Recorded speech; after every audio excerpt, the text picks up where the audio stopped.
అందరికీ నా నమస్కారాలండి. డిగ్రీ ఫస్ట్ సెమిస్టర్ అండి. ఎవరైతే 2020లో జాయిన్ అయ్యి 21 లేదా 2020, 21కి సంబంధించి కొత్త సిలబస్ అనేది రావడం జరిగింది. దానికి సంబంధించి ప్రతి వీడియో కూడా చేయడం జరిగిందండి. కేవలం 10, 15 నిమిషాల్లోనే ప్రతి టాపిక్ కూడా మీరు కంప్లీట్ చేయొచ్చు. పూర్తి టాపిక్స్ అన్నీ కూడా ప్లేలిస్ట్ ఉంది. అయితే మీ డిస్క్రిప్షన్ ఈ వీడియో యొక్క డిస్క్రిప్షన్ ఏదైతే టైటిల్ ఉంటుందో ఆ టైటిల్‌ని గనక మీరు క్లిక్ చేసినట్లయితే కింద డిస్క్రిప్షన్ అవుతుంది. లేకపోతే మీకు కుదరకపోతే కామెంట్‌లో లింక్ పెట్టండి అని చెప్పండి. ఖచ్చితంగా టోటల్ లింక్ పెడతాను. మొత్తం మీకు ఏదైతే అన్ని కాంకర్డ్ గాని, అలానే పేపర్స్ ఏవైతే యూనివర్సిటీకి సంబంధించిన పేపర్స్ గాని అవన్నీ కూడా అందుబాటులో ఉన్నాయి. దయచేసి గమనించండి. ఇక ఈ వీడియో విషయానికొచ్చేస్తే రాయలసీమ యూనివర్సిటీకి సంబంధించి మోడల్ పేపర్ అండి. ఫస్ట్ ఇయర్ సెమిస్టర్ 1కి సంబంధించి ఇంగ్లీష్ ప్రాక్టీస్ కోర్స్ 1 అన్ని యూనివర్సిటీలకి సంబంధించి ఒకటే సిలబస్. కానీ ప్యాటర్న్ మాత్రం మారుతుంది. Paper pattern. అంటే ఇప్పుడు చూడండి ఇక్కడ ఫస్ట్ సెక్షన్ ఏదైతే ఉందో సిలబస్‌లో లిజనింగ్ స్కిల్స్. దాని మీద కొన్ని యూనివర్సిటీలు కేవలం 10 మార్కులు కేటాయిస్తే, రాయలసీమ యూనివర్సిటీ వాళ్ళు 15 మార్కులు కేటాయించారు. అట్లా కొన్ని యూనివర్సిటీలు మార్కులు కేటాయింపులు మారతాయే తప్ప అదే సిలబస్ అనేది ఉండడం జరుగుతుంది. ఇక్కడ లిజనింగ్ స్కిల్స్‌కి సంబంధించితే యాక్చువల్‌గా అండి మంచి పీడీఎఫ్ కోసం ట్రై చేశాను. కానీ ఎక్కడా కూడా దొరకలేదు. సైట్‌లో కూడా అప్డేట్ చేయలేదు. కాబట్టి ఈ విధంగా వేరే వాళ్ళని అడిగి చేయాల్సి వస్తుంది. కాబట్టి ఒకసారి దయచేసి జాగ్రత్తగా వినండి. ఈ పేపర్ ఎక్స్‌ప్లనేషన్ కూడా ఇవ్వడం జరుగుతుంది. అయితే ఫస్ట్ యూనిట్ ఏదైతే ఉందో లిజనింగ్ స్కిల్స్ దానిలో 15 మార్కులు అనేవి ఇవ్వడం జరుగుతుంది. 4 టాపిక్స్ ఉంటాయండి. ఆ 4 టాపిక్స్ ఏవైతే ఉన్నాయో అవే క్వెషన్‌లుగా వచ్చేస్తాయి. నేను ఇందాక మీకు చూపించిన ప్లేలిస్ట్‌లో మొదటి వీడియో అండి అది చూడండి. ఆ తర్వాత సెక్షన్ బి వచ్చేసి యూనిట్ 2 సంబంధించి సౌండ్స్ ఆఫ్ ఇంగ్లీష్. దానిలో అండి మొత్తం 10 మార్కులకు ఉంటుంది. ఇక్కడ ఏందంటే ఇక్కడ 4 ప్రశ్నలు ఇచ్చారు. 2 ప్రశ్నలు అనేది రాయాల్సి ఉంటుంది. ఇక్కడ కూడా 5 ప్రశ్నలు ఇచ్చారు. 3 ప్రశ్నలు రాయాల్సి ఉంటుంది. 4 టాపిక్‌లు ఉంటాయి ఫస్ట్ యూనిట్‌లో. 4 టాపిక్‌లో నుంచి 3 మనం జాగ్రత్తగా చూసుకుంటే 3, 5, 15 మార్కులు సులభమే. కేవలం 15 నిమిషాల్లో 15 మార్కులు వస్తాయండి. అది మాత్రం గమనించండి. ఇక సెక్షన్ సి వచ్చేసి పంక్చుయేషన్ ఇచ్చారండి. This is not an important lesson is it? 10 మార్కులకు ఉంది. ఏమన్నారంటే ఎనీ 2 క్వెషన్స్ అటెంప్ట్ చేయమన్నారు. 4 ఇచ్చారు. 2 క్వెషన్లు మనం అటెంప్ట్ చేయాల్సి ఉంటుంది. ఇందులో పంక్చుయేషన్ అనేది చాలా సింపుల్ అండి. ఇక్కడ మనకి దిస్ ఈజ్ నాట్ యాన్ చూద్దాం ఇది. ఇక్కడ మీరు చూసుకుంటే this is not an important lesson అన్నారు కదా. దీన్ని మనం ఎలా రాయొచ్చు అంటే చూడండి చాలా సింపుల్‌గా 5 మార్కులు అనేవి వస్తాయి. ఇక్కడ మీరు గమనిస్తే జాగ్రత్తగా చూడండి. ఫస్ట్ దిస్ అనే దాంట్లో టీ అనేది క్యాపిటల్ ఉండాలండి. అది గమనించండి. తర్వాత this is not an important as it is. ఇంకా మొత్తం మార్చాల్సిన అవసరం అయితే లేదు. అది గమనించండి. ఇక్కడ ఇప్పుడు దిస్ ఈజ్ ఇక్కడ మనకుంది చూసారా? దిస్ క్యాపిటల్ లెటర్ టీ పెట్టాం, రాసాం. Is not an important lesson. అది యాజ్ ఇట్ ఈజ్‌గా రాసేస్తాం. అయితే ఎక్కడ మార్పు చేయాలి అంటే తర్వాత కామా పెట్టాలి. ఈజ్ ఇట్ అని రాయాలి. క్వెషన్ మార్క్ అనేది పెట్టాల్సి ఉంటుంది. ఇదండి మార్పులు చేయాల్సింది మనం పంక్చుయేషన్‌లో. This is not an important lesson comma is it question mark. ఇక్కడ మనం మార్పులు చేసింది టీని క్యాపిటల్ పెట్టాం, ఆ తర్వాత కామా రాసాం, చివరిలో క్వెషన్ మార్క్ పెట్టాం. ఈ విధంగా రాయాల్సి ఉంటుంది. ఇదేంటంటే క్వెషన్ ట్యాగ్‌నే పంక్చుయేషన్ కింద ఇచ్చారు. అసలు చాలా ఈజీ అన్నమాట. తర్వాత అండి మనం ఇక్కడ ఎనీ 2 క్వెషన్స్ అటెంప్ట్ చేయాల్సి ఉంటుంది. ఫస్ట్ అది చూసాం. తర్వాత పారాగ్రాఫ్ హింట్స్ రూపంలో పారాగ్రాఫ్ రాయాల్సి ఉంటుంది. 4 ప్రశ్నల్లో 2 అటెంప్ట్ చేస్తే 2 5 10 మార్కులు అన్నమాట. ఒకటి అటెంప్ట్ చేసాం. తర్వాత వచ్చేసి పారాగ్రాఫ్ అనేది ఉంది. తర్వాత ఈ పారాగ్రాఫ్ హింట్స్ ప్రకారం రాయాల్సి ఉంటుంది. ఎలా రాయాలి అంటే మనం మెయిన్ హెల్పింగ్ వెర్బ్స్ రాయొచ్చు ఉపయోగించి. ఇప్పుడు స్వచ్ఛ భారత్ ఉందనుకోండి. A massive program. Swachh Bharat is a massive program. అట్లా మనం ఏందంటే కొన్ని పెట్టేసుకుంటా వెళ్ళిపోవాలి. అయితే రాయాలి. కొన్ని ఎడిషన్స్ ఉంటాయి. మనం ఓన్‌గా కల్పించి రాయాల్సి ఉంటుంది ఏదన్నీ. ఇక మనం నెక్స్ట్ చూస్తే స్పెల్లింగ్స్ అన్నమాట. ఈ స్పెల్లింగ్స్ వచ్చేసి తప్పులు ఇస్తారు. రైట్ చేసి రాయాల్సి ఫస్ట్‌ది డెఫినెట్‌లీ అని మనకు కనబడుతుంది. ఎక్కడ రైట్‌గా ఉందనేది చూడాల్సి ఉంటుంది. మనం చూసినట్లయితే రాద్దాం. ఇక్కడ రాద్దాం. క్లియర్‌గా కనబడుతుంది కదా. DEFINITELY ఇదండి డెఫినెట్లీకి కరెక్ట్ స్పెల్లింగ్. DIFINITELY డెఫినెట్లీ ఇది. తర్వాత చూసుకుంటే మనకి ఏరోప్లేన్ రాయాల్సి ఉంటుంది. ఏరోప్లేన్ రకరకాలు, ఇక్కడేమో ప్లేన్ పిఎల్ఏఐ అన్న ఇచ్చారు, తప్పు. ఇక్కడ ఎయిర్ ప్లేన్ అన్నారు, అది తప్పు. ఏరోప్లేన్ అంటే ఏఈఆర్ఓ పిఎల్ఏఎన్ఈ, అది కరెక్ట్ అవుతుంది. డిసీజ్ ఇక్కడ సి పెట్టారు, ఎస్ ఉండాలి. ఇక్కడ ఐ ఉండాలైతే ఈ పెట్టారు, డిఐఎస్సిఏఎస్సి, ఇది కరెక్ట్ అవుతుంది. తర్వాత బిజినెస్ బియుఎస్ఐఎన్ఈఎస్ఎస్ ఉండాలి. ఎక్కడుంది? ఇక్కడ ఉంది బిజినెస్ అనేది, ఇది కరెక్ట్ సి. ఇక్కడ అంటే నేను చెప్పాను కదా, ఎవరో జనరల్గా గుర్తు పెట్టేసుకున్నారు, తప్పలేదు. ఇంకా ఈ పేపర్ తప్ప వేరే దొరకట్లేదు మనకి, ఎగ్జామ్ వెంటనే ఉన్నాయి కాబట్టి చేయడం జరిగింది. ఇందులో ఏదో మీకు కనబడుతున్నాయి కాకుండా చెప్పేదాన్ని ఆన్సర్గా గ్రహించండి. తర్వాత యాటిట్యూడ్, ఇది కూడా చూద్దాం మనం. ఇప్పుడు మనం తర్వాత చూసింది ఏంటంటే ఏరోప్లేన్, అది రాస్తున్నాం. తర్వాత వచ్చేసి బిజినెస్ ఒకటి చూసాం, బియుఎస్ఐఎన్ఈఎస్ఎస్ బిజినెస్. తర్వాత యాటిట్యూడ్, ఈ విధంగా. రెండోది ఏదో మిస్ అయింది, చూద్దాం అది. ఇక్కడ మూడోది డిసీజ్ అనమాట. డిసీజ్ని కూడా ఎలా రాయాలంటే చెప్పుకున్నాం, డిఐఎస్సిఏఎస్సి, అది కూడా రాద్దాం.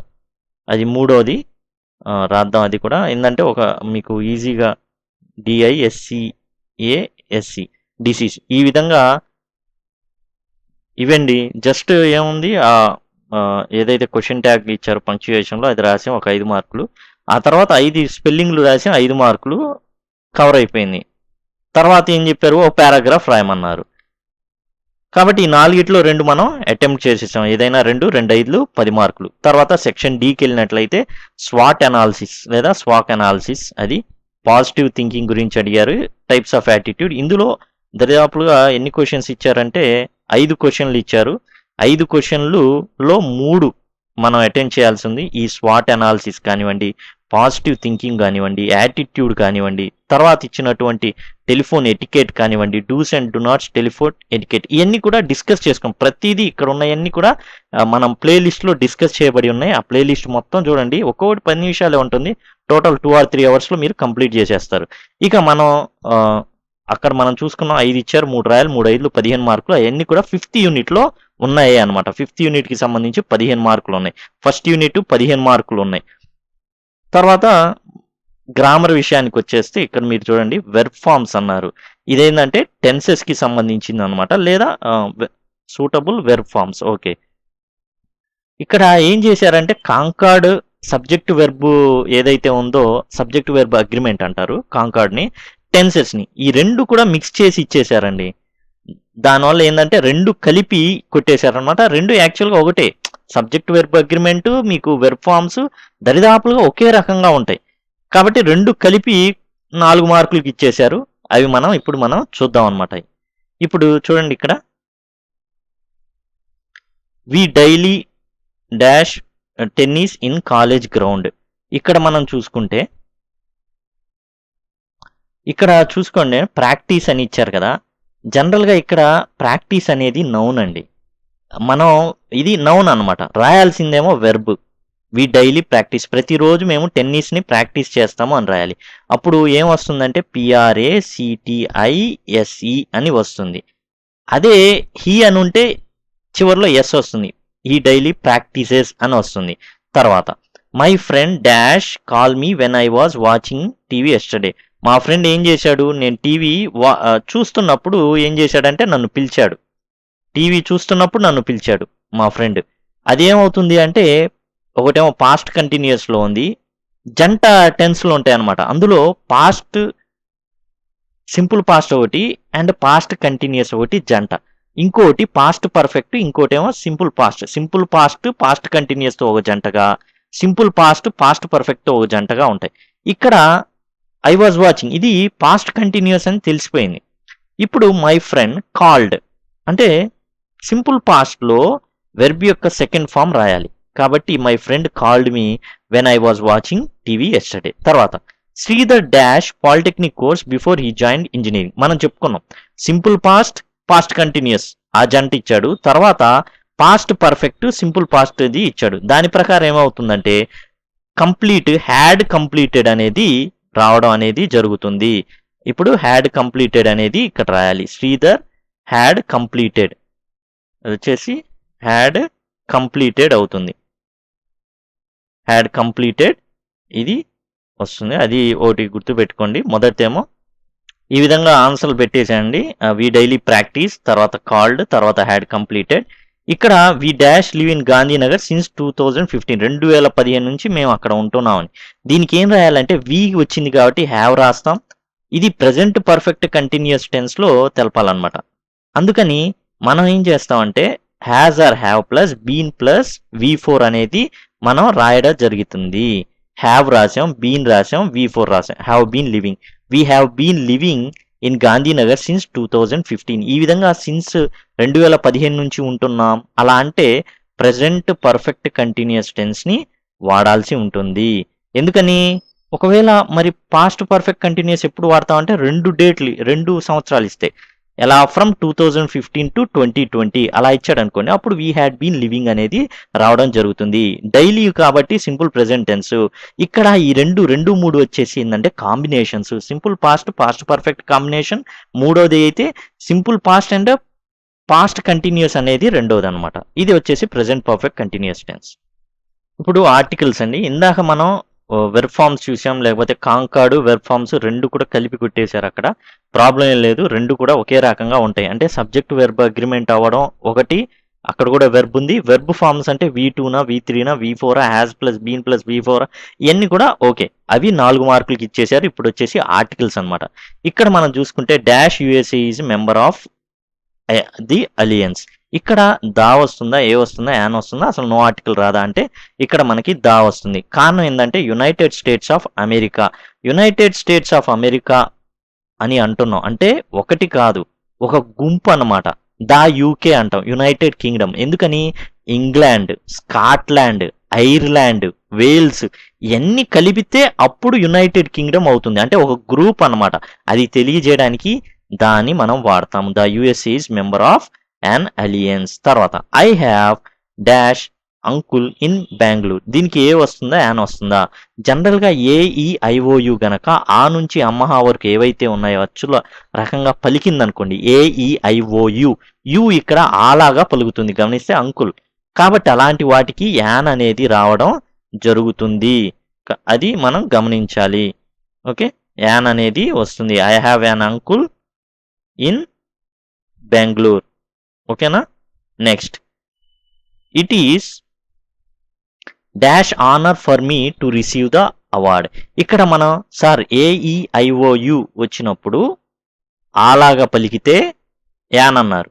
ఇక్కడ ఆనర్ అనుంది, ఏం వస్తుంది? యాన్ వస్తుంది. ఎందుకు వస్తుంది అంటే ఇక్కడ హెచ్ సైలెంట్, ఓ పలుకుతుంది. AEIOUలో ఓ ఎలా పలుకుతుంది? ఆలాగా పలుకుతుంది. ఆనర్ అంటే ఆ నుంచి అమ్మ అచ్చుల రూపంలో పలుకుతుంది కాబట్టి అక్కడ యాన్ అనేది వస్తుంది. She met dash strange person at bus stand. A strange person, ఒక విచిత్రమైన వ్యక్తిని బస్ స్టాండ్ లో కలిసింది. అదే మళ్ళీ ద స్ట్రేంజ్ పర్సన్ అని వస్తుంది ఒకవేళ రెండోసారి రిపీట్ చేస్తే. Once upon A time there lived a king. అనగనగా ఒకప్పుడు ఒక రాజు, అనగనగా ఒక రాజు ఉండేవాడు అని చెప్తాం కదా. అలా మొదటిసారి చెప్పేటప్పుడు ఒక రాజు అని, ఒక రాజుకి 7 ఆ రాజుకి 7 కుమారులు అలా అని చెప్పేటప్పుడు దా అనేది వస్తుంది, ద స్ట్రేంజ్. రెండోసారి రిపీట్ అయినప్పుడు. కాబట్టి ఇదండి. ఓకే, నెక్స్ట్ ఇది చాలా important. United states of the USA అనేది 4 మార్కులు. అండ్ నెక్స్ట్ ప్రిపోజిషన్స్ 4 మార్కులు. They went to Bengaluru by train, by bus. ఏదైనా వెహికల్ మీద వెళ్తే బై అండి. అదే కాళ్ళ మీద వెళ్ళారనుకోండి ఆన్ అండి, ఆన్ ఫుట్. ఇక్కడ ఆన్ ఫుట్ అనమాట. She has been working in the office for 5 years. అదే సిన్స్ రావాలంటే ఏం చేయాలి? దానికి ఒక సంవత్సరం ఉండాలి. సంవత్సరమో 2 o'clock, సిన్స్ 2 o'clock, లేదా సిన్స్ 2015 మనం చూసాం ఇక్కడ. అదిగోండి సిన్స్ 2015 అలా ఉండాలి. అలా లేదు ఇక్కడ. ఫర్ 5 years, 5 ఏళ్ల నుంచి ఉన్నాయి. అలాంటి వాటికి ఫర్. మరి సిన్స్ వేటికి వాడాలి? సిన్స్ 2015 అంటే ఓ డేట్ ఇస్తాడు, స్టార్టింగ్ డేట్ ఇస్తాడు, తర్వాత మనం ఊహించుకోవాలన్నమాట. ఇక్కడ అట్లా కాదు, స్టార్టింగ్ ఎండింగ్ 2 కలిపి వాడే చెప్పేస్తాడు. 2015 నుంచి 2019 ఈ కలిపితే 4 ఏళ్ళు ఉన్నారు. సో 2015 నుంచి 2020 వరకు ఉన్నాడు. వాళ్ళే స్టార్టింగ్ ఎండింగ్ చూసుకొని 5 ఏళ్ళ నుంచి ఉంటున్నారని చెప్పేస్తారు. అలాంటి వాటికి ఫర్ వాడతారన్న. అలా I don't know anything about the incident. ఆ ఇన్సిడెంట్స్ గురించి నాకు అసలు తెలియదు. నెక్స్ట్, చూడండి క్వశ్చన్ ట్యాగ్స్ చాలా ఈజీ అండి. మ్యాచింగ్ ఇస్తే మాత్రం అసలు ఎంత ఈజీ అంటే సింపుల్గా చెప్తాను చూడండి. షీ ఉందా, ఇక్కడ ఇట్లా ఉంది కదా, షీ ఉంది కదా, ఇక్కడ షీ ఏ ఉంది, అదే ఆన్సర్. దే ఉందా, ఇక్కడ దే ఎక్కడ ఉంది, దే ఆన్సర్. వి ఉందా, వి ఎక్కడ ఉంది, అదే ఆన్సర్. యూ ఉందా, అదిగోండి ఇక్కడ యూ ఉంది, అదే ఆన్సర్. కాబట్టి అట్లా అనమాట. She is your best friend, isn't she, అది రాసేయడమే. ఇక్కడ ఇజ్ నాట్ షీ అనేది ఇక్కడ రాయాల్సి ఉంటుంది దీనికి ఇక్కడ.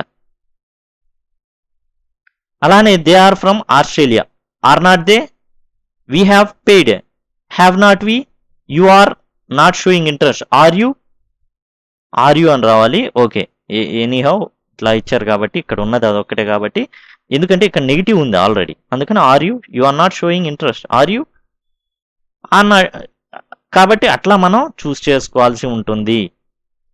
నెక్స్ట్ కరెక్షన్స్ అండి. కరెక్షన్స్లో being a rainy day we did not go to school, ఆ రోజు వర్షం పడుతున్నందువల్ల మేము స్కూల్కి వెళ్ళలేదు అని అర్థం. ఇక్కడ కరెక్ట్గా లేదు. దేని గురించి చెప్తున్నాను, బీయింగ్ ఏ రెయిన్ డే. ఇక్కడ మనకు కరెక్ట్గా రావాలి అంటే ఏం చేయాలి అంటే, ఈ బీయింగ్కి ముందు మనం చేయాల్సిన పని ఏంటంటే ఇట్ అనేది ప్లేస్ చేయాలండి. ఇట్ అనేది ప్లేస్ చేయాలి. బీయింగ్కి ముందు ఇట్ అనేది ప్లేస్ చేయాలి. It being a rainy day we did not go to school. తర్వాత ద న్యూ సిజర్స్, ఆర్ ఉంది చూసారా, ఆర్ కాదు ఈజ్ రాయాల. రెండో దానికి ఈజ్ అనమాట. సిజర్స్ అనేది రెండు ఉంటాయి దానికి, అందుకని సిజర్స్ అనేది రెండు ఉన్నాయి కాబట్టి అట్లా వచ్చింది. కానీ రాయడం మాత్రం దానికి ప్లూరల్ ఆర్ రాయకూడదు, ఈజ్ రాయాలి. His son lives in the United Kingdom, అక్కడ తప్పేందంటే యునైటెడ్ కింగ్డమ్ ముందు దా పెట్టాలి. ఇందాకే చెప్పుకున్నాం, యునైటెడ్ కింగ్డమ్ అంటే ఏంటి, ఒక గ్రూప్ ఆఫ్ ఐలాండ్స్ కానీ గ్రూప్ ఆఫ్ వాటికి దా అనేది ముందు ప్లేస్ చేయాలి. యునైటెడ్ స్టేట్స్ ఆఫ్ అమెరికా అంటే ఎన్ని ఉన్నాయి, అలస్కా ఉంది, తర్వాత ఎన్నో ఉన్నాయి, న్యూయార్క్ అంటే స్టేట్స్ అండి. న్యూయార్క్ అంటే స్టేట్స్ అనమాట, కొన్ని స్టేట్స్ ఉన్నాయి. అమెరికాలో చాలా రాష్ట్రాలు ఉన్నాయి, అమెరికా సంయుక్త రాష్ట్రాలు. అవి రాష్ట్రాలు అంటే మన దేశంలో రాష్ట్రాలు కాదు, అవి కూడా దేశాలే. యునైటెడ్ స్టేట్స్ ఆఫ్ అమెరికా అసలు ఒక గ్రూప్ లాగా ఉంటాయి అనమాట. అందుకని అలా. యూకే కూడా గ్రూపే. ఇంగ్లాండ్, ఐర్లాండ్, బ్రిటన్ అంటుంటామే, అవన్నీ కూడా గ్రూప్. అది ఇంగ్లాండు, స్కాట్లాండు, ఐర్లాండు, వేల్స్ ఇవన్నీ కలిపి యునైటెడ్ కింగ్డమ్, అందుకని ఆ గ్రూపు, అందుకని దా రావాలన్నమాట. నెక్స్ట్ తప్పది కరెక్ట్ చేసి రాయాల్సి ఉంటుంది. 4 మార్కులు. The temperature of Chennai is greater than Bengaluru. ఇక్కడ టెంపరేచర్ ఆఫ్ చెన్నైకిను బెంగళూరుతో పోలుస్తున్నాడు. బెంగళూరు టెంపరేచర్తో కాదండి, బెంగళూరుతో పోలుస్తున్నాడు. అది తప్పు కదా. Temperature of Chennai is greater than temperature of Bengaluru అని చెప్పాలి. అలా చెప్పట్లా. మనిషిని కాలి గోటికి పోలుస్తాం చూసారా, అట్లా ఉంటుంది. అది కరెక్ట్గా దేన్నైనా సమానమైన వాటితో పోల్చాలి. కాబట్టి ఇక్కడ దాన్ తర్వాత ఏం రాయాలి అంటే ద టెంపరేచర్ అని రాయాలి, లేదా దట్ ఆఫ్ అని సింపుల్గా దాన్ దట్ ఆఫ్ అని రాస్తారు.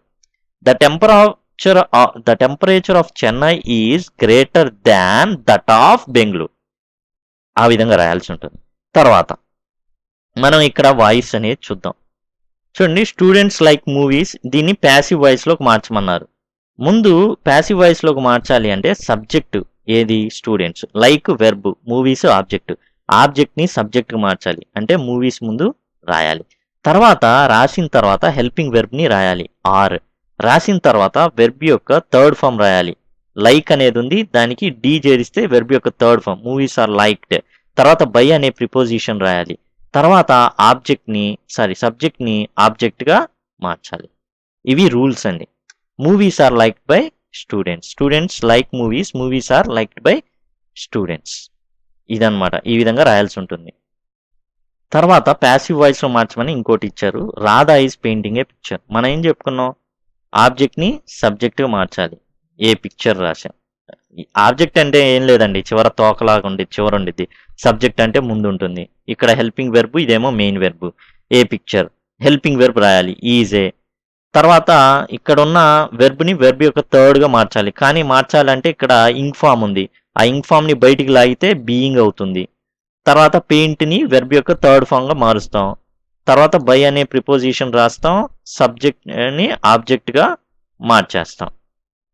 ఈ విధంగా a picture is being painted by Radha, Radha is painting a picture is being painted by రాధాగా మారిపోతుంది. ఈ విధంగా a picture is being painted by Radha. ఇక్కడ చూడండి, my teacher said you are painting well. దీన్ని ఇచ్చారు, స్పీచ్లోకి మార్చమన్నారు. ఇదేంటి, డైరెక్ట్ స్పీచ్ అనమాట. అంటే నువ్వు పెయింటింగ్ చాలా బాగా వేస్తున్నావు అని టీచర్ అన్నారు. దాన్ని ఎలా చెప్పొచ్చు ఇండైరెక్ట్గా, నేను బాగా పెయింటింగ్ వేస్తున్నానంట మా టీచర్ గారు అన్నారు అని రాయొచ్చు. ఇప్పుడు దీన్ని ఎలా మార్చాలి అంటే మై టీచర్ సెడ్, ఇక్కడ దాకా మామూలే. ఇప్పుడు ఇన్వర్టెడ్ కామాస్ తీయాలంటే దట్ రాసేసాం. ఇప్పుడు యు ఆర్ పెయింటింగ్ వెల్ అని నాతో అన్నారు.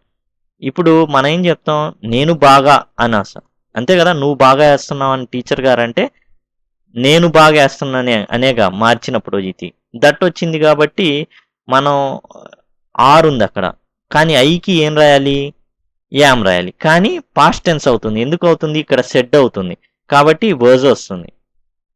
ఆర్ వర్ రాదు, ఐకి వర్ అనేది రాదనమాట. ఐ వర్జే వస్తుంది. వర్ అనేది ఒకే ఒక కండిషన్లో వస్తుంది, అది ఇప్పుడు అనవసరం. My teacher said that I was painting well, full stop. ఇది my teacher said that I was painting well. My teacher said you are painting well కదా. My teacher said that I was painting well, full stop. ఇదండి speech. తర్వాత ఇంకోటి అడగడం జరిగింది, she said I like Raja very much. ఇది speech అడగడం జరిగింది. దీన్ని ఎలా రాస్తాం, జనరల్గా ఇందాకలే షీ సెడ్ లేకపోతే షీ టోల్డ్ మీ. ఓకే, ఎందుకంటే సెట్ వచ్చినప్పుడు టోల్డ్ రాసుకున్నాం. షీ సెడ్ దట్ అనేది రాస్తాం. ఐ అని ఎప్పుడైతే ఐ ఉంటుందో రిఫ్లెక్ట్ అవుతుంది, సేమ్ అద్దంలో చూసినట్టుగానే రిఫ్లెక్ట్ అవుతుంది, మనమే కనబడ. అంటే షీ సెడ్ దట్, షీనే వస్తుంది. లైక్ కాస్త లైక్డ్ అవుతుంది, ఎందుకంటే చెప్పేసింది కాబట్టి అది పాస్ట్ టెన్స్లోకి వెళ్ళిపోతుంది కదా. గతంలో అంటే ఒక గంట క్రితం చెప్పినా అరగంట క్రితం చెప్పినా పాస్ట్లోకి వెళ్ళిపోతుంది. She said that she liked Raja, R capital letter ఉండాలి, దయచేసి గమనించండి. She said that she liked Raja very much. ఈ విధంగా మార్పు అనేది జరుగుతుంది. ఏంటంటే సింపుల్ ప్రెజెంట్ కాస్త సింపుల్ పాస్ట్ లాగా మారిపోతుంది. She said that she liked Raja very much. ఇదండి స్పీచ్లో. ఇక తర్వాత ఏంటంటే సూపర్లేటివ్లోకి మార్చడానికి డిగ్రీస్ ఆఫ్ కంపారిజన్. ఇవి కూడా ఆల్రెడీ ఈ ప్లేలిస్ట్లో ఉంది. అక్కడ చూడండి, అంటే కొన్ని మోడల్స్ ఉంటాయి, జస్ట్ 3 మోడల్స్ చక్కగా చెప్పిన 10 మినిట్స్లో మీరు నేర్చుకోవచ్చు. అండ్ ఇంకో 10 నిమిషాలు ఏంటంటే ఎక్సర్సైజ్ చేయడం జరిగింది. దీని ప్రకారం ఏంటంటే no other student in the class is as intelligent as Venkat. అంటే ఇంకా ఏ స్టూడెంట్ కూడా వెంకట్ అంత తెలివైన వాడు కాదని అర్థం. దీనికి ఏంటంటే మోడల్ ఎలా వస్తుందంటే Venkat is the most intelligent. Venkat is the most, ఇక్కడ T H E, Venkat is the most intelligent boy, లేకపోతే స్టూడెంట్ అన్నారు కదా. Venkat is the most intelligent student in the class.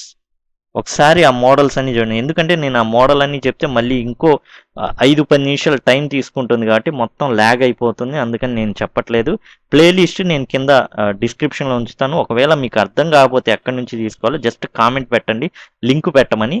నేను ఆ లింక్ అనేది పెడతాను. టోటల్ 2 or 3 అవర్స్లో మీరు సిలబస్ కంప్లీట్ చేసుకోవచ్చు. ఎందుకంటే ఈ డిగ్రీ ఫస్ట్ సెమ్ కనుక పాస్ అవ్వాలి అంటే అన్నీ అటెంప్ట్ చేయాల్సింది. మీరు అన్నీ అటెంప్ట్ చేస్తే మంచి మార్కులు వస్తాయి. అసలు మీకు తెలియకుండా క్వశ్చన్ ట్యాక్స్ అంత ఈజీ అండి. ఫొనెటిక్స్ చాలా ఈజీగా ఉంటాయి. అంటే మనకి ఇక్కడ మన రాయలసీమ యూనివర్సిటీలో ఫొనెటిక్ ట్రాన్స్క్రిప్షన్ ఇవ్వలేదు, కాకపోతే వేరే యూనివర్సిటీలో ఫొనెటిక్ ట్రాన్స్క్రిప్షన్ ఉంది. చాలా ఈజీగా మనం మార్క్స్ అనేవి వస్తాయి. అయితే ఇక్కడ క్వశ్చన్ ట్యాక్స్ చాలా సింపుల్, మ్యాచింగ్ కాబట్టి చాలా సింపుల్గా ఉంటుంది. దయచేసి అవన్నీ కూడా గమనించండి.